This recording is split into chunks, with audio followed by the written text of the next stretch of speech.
PayPal confirming what CoinDesk first reported last week, that it is buying crypto custody tech provider Curv. The amount not disclosed, but as reported by my colleague Ian Allison last week through unnamed sources, PayPal is indeed beefing up its tech chops on the crypto custody side of the house. So, we already talked about this. I think it really signals that PayPal is serious about bringing their crypto services to more and more people in more and more jurisdictions. And I think this is a key arrow in that quiver for them to accomplish those goals. I think also, I want to broaden it out a little bit. I think this also signals, the beginning of crypto M&A season for 2021.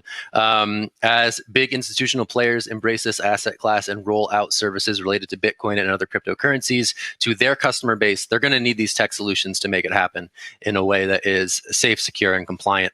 So I guess I want to toss this over to Ben. When you see this news being confirmed, what is your first take as to where things stand in the market right now?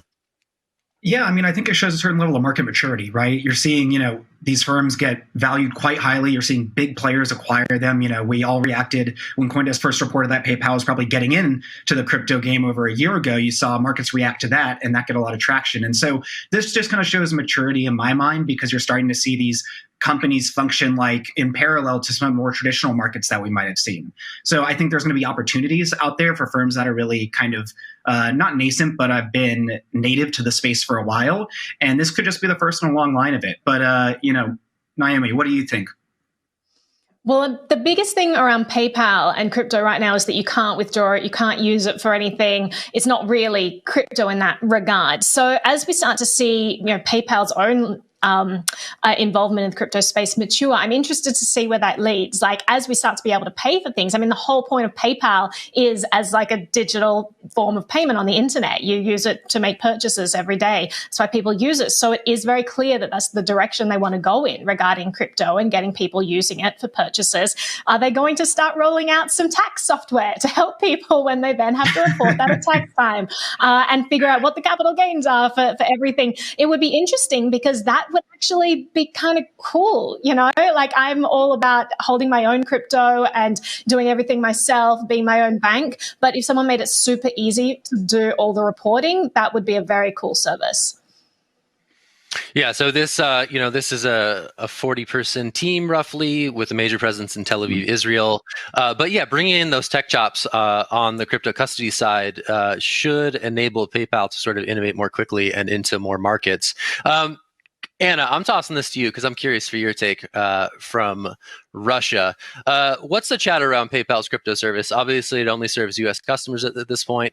They announced fairly recently that it would be rolled out to, I think it was the UK within a matter of months. What's your take on what PayPal is doing as it relates to their crypto service?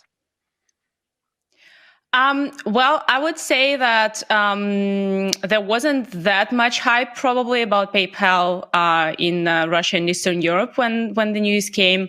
Not many people are using PayPal here because we have like other ways of sending monies electronically. PayPal is mostly for overseas transfers, like if you need to do that.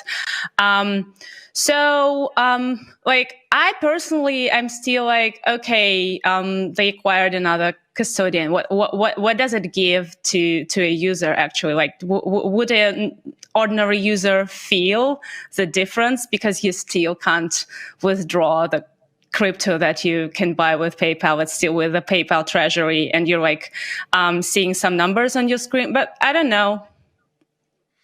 Yeah, that's a great question. Robinhood famously rolled out its crypto service and similarly didn't allow sends outside of its walled garden until very recently, I think sort of 2 years into their experiment.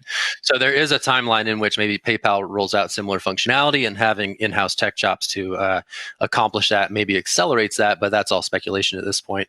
The other things, I don't know. I think I'm interested to see PayPal really double down on this service. They're clearly investing in it. I'll toss it to you, Ben.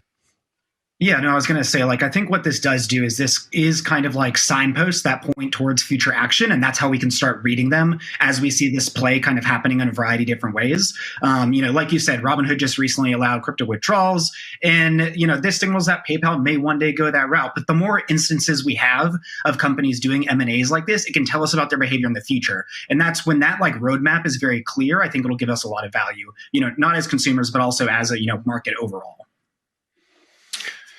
Yeah, I think also just points to some other crypto custodians who have been involved in rumor acquisitions in recent months. BitCo, chief among them, reportedly turned down as much as $750 million from PayPal and rebuffed that acquisition attempt. So they're having success going at their own. Fireblocks is another one that's very prominent that is reported to be working with BNY Mellon on its crypto custody service that was announced not long ago. So I think these crypto native custodians who know the tech and know how to hold these assets well are really in the catbird seat when it comes to crypto M&A over these next couple months. Yeah, that's pretty much it. Naomi, any other takes here? I mean, I'm excited to see what happens. I got into crypto because I want to see some alternative to government money being a popular thing in society. I think PayPal is a giant mover there. If you actually look at the origins of PayPal, that's what they wanted, and the government wouldn't let them. They wanted to have like an alternative to the dollar, and then the government said no, so they had to kind of pivot and then start doing like this, we'll just do it between banks type thing. They weren't really allowed to hold their own like PayPal dollar as they wanted to, but now they're getting involved with crypto, so it kind of takes them back to their roots in a sense.